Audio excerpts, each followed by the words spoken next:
Alors bonjour, moi je m'appelle Pauline, je suis infirmière répondante sur le 3114 de nuit, arrivée depuis maintenant 3 ans dans l'équipe du 3114. Donc je m'appelle Elodie, je suis psychologue au 3114 depuis bientôt 2 ans.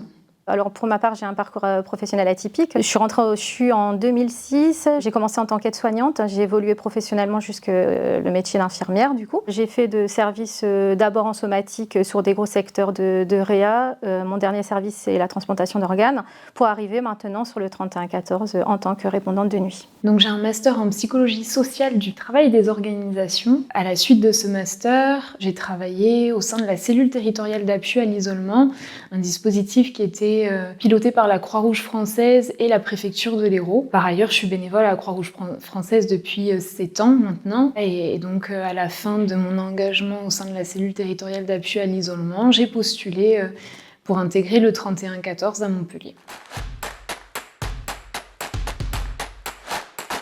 Donc on est 3 centres ouverts la nuit, Lille, Brest et Montpellier. Même si en journée, les statistiques montrent qu'il y a plus d'appels la journée au 3114 que la nuit, c'est vrai que la nuit, chacun des 3 centres répondants va être amené à gérer un petit peu plus d'appels, puisqu'on sera moins de répondants sur la France et les DOM-TOM. La principale différence, je dirais, entre métier répondant de jour et de nuit, c'est la typologie des appels. La nuit, on a des appels de personnes qui sont en situation de crise, alors régulièrement aiguë tout de même, avec alors présence pas forcément, mais des fois présence d'alcoolisation, liée aussi à la solitude des patients qui sont chez eux le soir. On est amené à prendre en charge des appelants qui sont vulnérables la nuit, en situation de crise aussi, souvent, qui ont un peu moins de ressources à disponibilité.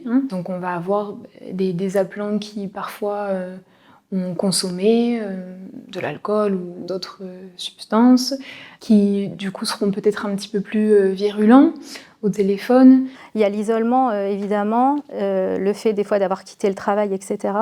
Et de ce fait, effectivement, on a beaucoup de plus en tout cas, c'est l'impression que ça donne de crise suicidaire aiguë la nuit. Pour faire les deux, des jours et des nuits, c'est vrai que le rythme est un peu plus soutenu.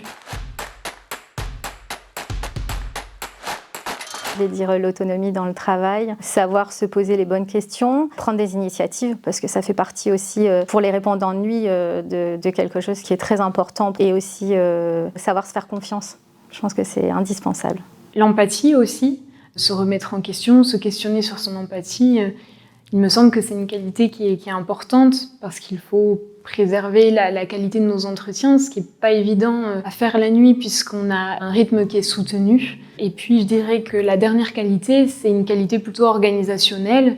Travailler de nuit demande à ce qu'on s'équipe au niveau des ressources vers lesquelles on va orienter les appelants aussi. Parfois, on a des situations complexes où les épaules sur lesquelles on peut s'appuyer sont soit nos collègues finalement ou le psychiatre qui est de garde sur le 3114. La nuit, on va avoir plus de moments de débriefing avec les collègues. On va peut-être plus s'appuyer sur les collègues. Les échanges vont être importants face à des situations un peu complexes. Ça va nous permettre de se réguler émotionnellement parlant. Je trouve qu'on a une très bonne équipe de jour comme de nuit.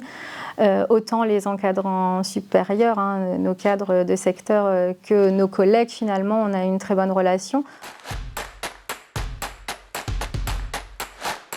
Alors en premier lieu, c'est se faire confiance et secondairement, c'est prendre l'avis du médecin, notre psychiatre, de lui demander son avis. C'est d'ailleurs de toute façon notre référent premier quand on a un doute. Et il nous conseille, il nous oriente et nous, en secondaire, on oriente aussi nos patients en fonction de ce que le médecin demande. Et ensuite, on se concerte avec les collègues aussi pour savoir si l'orientation est bonne. Pour gérer les situations complexes la nuit, nous sommes toujours 2 en poste minimum. On peut être amené à solliciter l'aide de notre collègue. Déjà, ça c'est la première chose. Ensuite, on travaille avec des psychiatres qui sont de garde la nuit, qui peuvent aussi nous appuyer face à une situation complexe. Et puis après, on est en contact avec le SAMU et on peut être amené à contacter des services d'urgence la nuit. Le SAMU ne nous pose absolument pas problème dans la mesure où on a de très bons échanges avec eux. Et quand on demande une orientation, pour le coup, ils acceptent pleinement notre orientation. Et ils le savent en tout cas que quand on demande un envoi de moyens, c'est que vraiment c'est nécessaire. Je lui dirais que c'est très formateur de travailler au 31-14. J'ai eu l'occasion de le voir il n'y a pas très longtemps en faisant une formation qui s'appelle « Intervenant en situation de crise ». Il y avait pas mal de professionnels de santé lors de cette formation et je ne me suis pas sentie démunie. Alors ça m'a fait du bien parce qu'il y a des choses qu'on avait déjà vues, puisqu'il y a une formation quand on commence le 31-14, même si on est professionnel de santé. Et c'est vrai que c'est très formateur. Finalement, on a l'habitude de gérer la crise suicidaire. Eh ben moi, je dirais que c'est un métier où il faut être profondément humain. Déjà, en premier lieu, c'est savoir prendre le temps de s'investir pour l'autre. Et je pense que le 31-14, pour le coup, il permet de donner du temps aux autres tout en se sentant utile. Et je dirais, voilà, si vous avez un doute, n'hésitez pas, venez rejoindre le navire 31-14, c'est juste trop génial.